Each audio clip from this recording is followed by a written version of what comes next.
Hello there. My name's Anita Johnson, and I'm going to be bringing you the devotional for today, June the 14th, I think. I'm not sure. Anyway, I've talked to you about this subject before, but it's been on my mind, and it's entitled Balcony People. And there's a book, Balcony People, that I've had for years, and it just has stuck with me because it just ties in with so much that Jesus taught us. And so we're going to talk about that just a little bit again today. The author of this book concludes that there are two types of people in the world. Evaluators, who are people who break our spirit by their critical or judgmental evaluations of us. And then there are the affirmers, those who heal us by their loving, perceptive, positive remarks.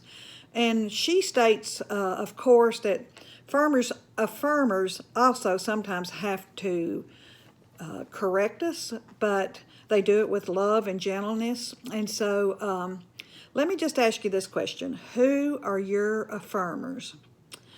Who, by even maybe one small sentence, has encouraged you, made you feel better about yourself? Maybe it was a parent.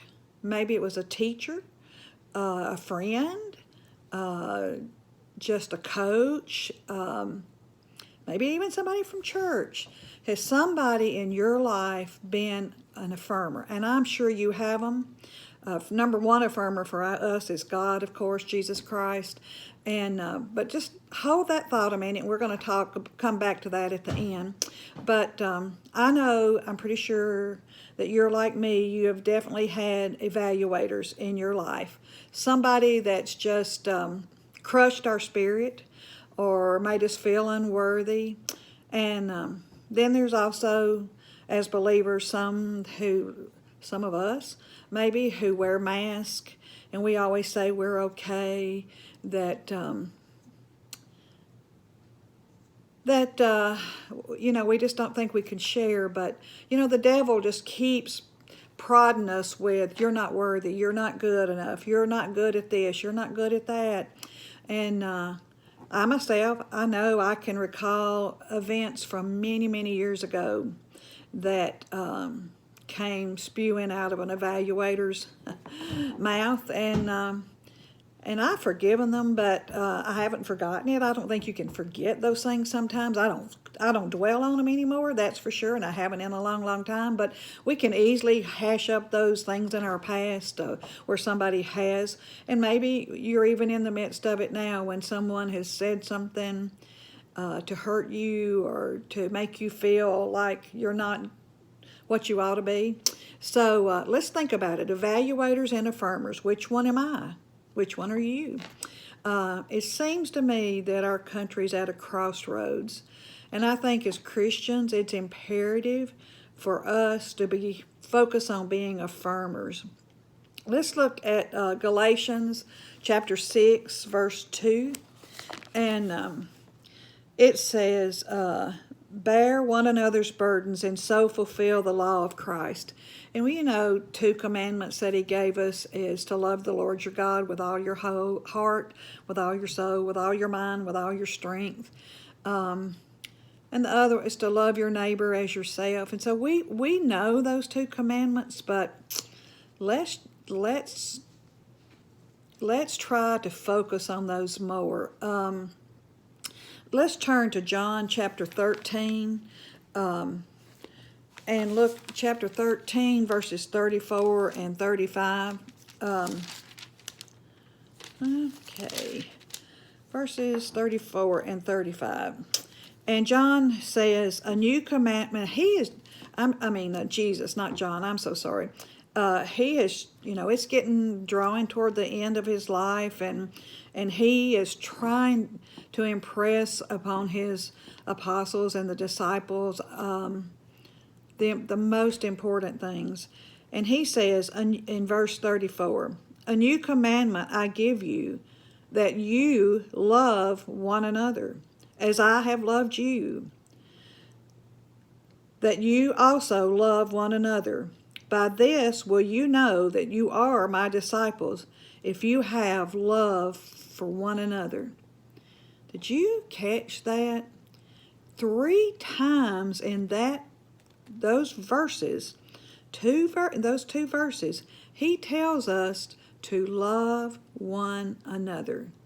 We don't do that by being an evaluator and just spewing out criticism or unkind words to someone. That's not what Jesus wants. And we know that our neighbors are everywhere. So this encompasses everybody that we meet. So how do we do this?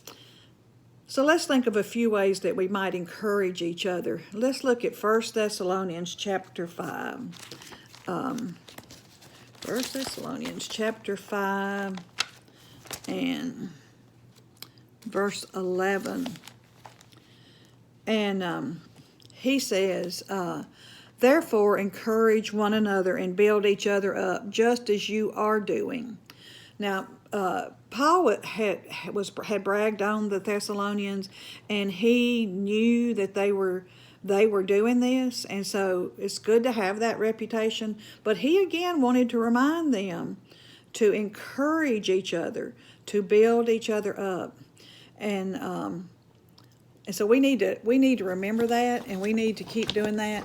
Let's look at a couple of more verses. Let's flip back to Proverbs chapter 15, and look at Proverbs 15 and verse 2. It says, let the wise hear, and maybe we could insert listen. Let the wise listen and increase in learning, and the one who understands will receive guidance. And then let's flip on over to chapter 19, Proverbs 19, and let's see, verse 20, I believe. Listen to counsel and receive instruction, that you may be wise in the future. And some of them say in the latter days. So that right there, those 2 verses in Proverbs are telling us to listen. Listen. That is not one of my strong suits. But I am going to promise to listen more. And sometimes in listening to other people, especially those that we know well, but listening, we can sometimes pick up on things they're not saying. Sometimes when we're hurting deeply and we don't know that we can share that because we don't want somebody to judge us too much.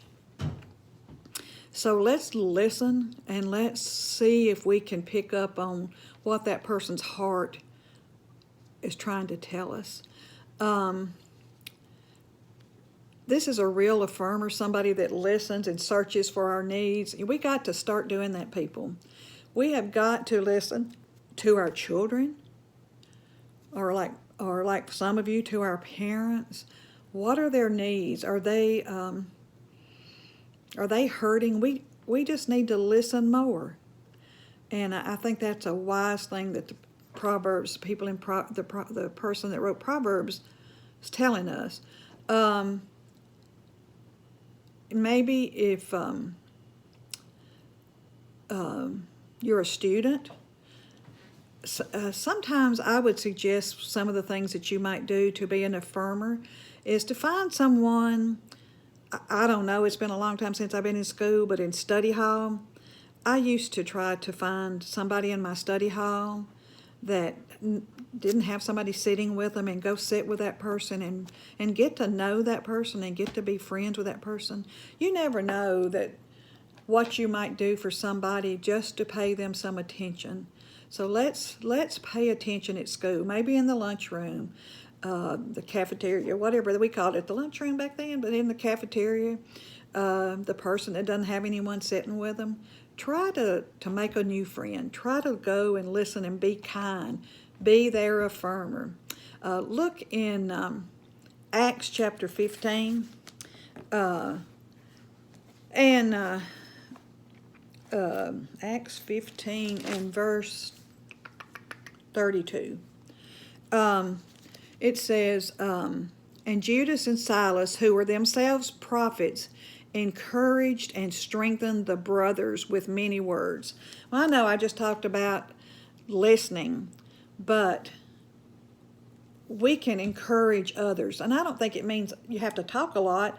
I think he really is saying to do this a lot. Learn to do this a lot. So let's learn to encourage others a lot. To me, affirming is encouragement is reflected in kindness. And when someone's kind to me, I just want to be kind right back to that person. And sometimes it just makes me feel so good, I want to be kind to other people.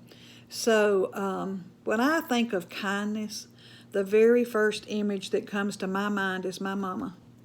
I was so blessed. I know that. My mama, the two things that stick out in my mind is, number one, she was 100% on my dad. She loved my dad unconditionally. Sometimes I would get so frustrated, but my mama never got frustrated with my dad, or she never let it show. Let me put it that way. And number two, she had a servant heart. She was the kindest person I've ever known. She did so much for so many people, and it wasn't just on occasionally. I think it was all the time. She was always doing something. It might be taking a meal to somebody sick, somebody that was hurting, a death in the family. But many, many times I've known her to go sit with the sick at the hospital, in their homes, when they were dying. She was such a comfort to people. So that teaches me I have to be careful what image I'm passing on to my family and to others by extension. Sometimes it's we run into people that are not too kind, they're not very friendly. But I remember when I was a teller at the bank, there was on occasion there would be a customer come in that came in regularly and just, as they used to say, weaned on a sour lemon. And so I really don't want to call it a game, but I would always make it my project in life was to make that person smile. That when they came in, I wanted a smile on their face. And so I would always try to find an honest compliment. I don't mean just throw out there, man, you look great today, when probably they knew they maybe didn't. I'm not a very observant person in that category, but I would try to find little ways to compliment that person. I'd find something funny to say to them, or something nice to say to them, or just a kindness. And after a while, they would finally come around and they would have the nice things to say. So let's work on that. In this day and time, I'm telling you, the world needs kindness. We have to be kind to each other. We've got to start that. In Philippians chapter 4, verses 10 and 17, Paul even says how grateful he was for encouragement and kindness shown to him. So back to our beginning, when we were talking about affirmers, and I said, who are your affirmers? We all have them. I could name several people. We may not have a whole lot of them, but there are definitely people in our lives who are our affirmers. Like I said, my mom was one. Of course, Jesus Christ is one. But there were many people over my lifetime that have been encouragers to me. So many. We need to think about those encouragers. And I know sometimes Brother Jim likes to joke and say he's going to preach on Romans 16. But I would like to suggest that today or sometime soon that you look at that chapter, Romans, the last chapter of Romans. That this lady that wrote Balcony People, she says those are the balcony people in the Bible that Paul mentioned. If you just read that chapter, how he talks about all these people that have built him up and encouraged him, have been his balcony people over his service to others. and serving Jesus Christ. Look at that sometime and just notice the balcony, people. That is a wonderful balcony. I never look at that chapter that I don't remember that from reading her little book. And so in closing, I want to share this poem with you, and I'm sure it's going to be probably familiar with you. It says, have you had a kindness shown? Pass it on. 'Twas not given for thee alone. Pass it on. Let it travel down the years.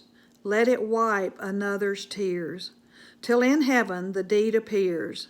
Pass it on. And that was by Henry Burton. And I know there is a song, Pass It On. And so may we dwell on passing on kindness. And I hope that you've gotten a little bit out of this lesson, that we'll be more affirmers. And I hope you have a blessed day, and I appreciate you listening.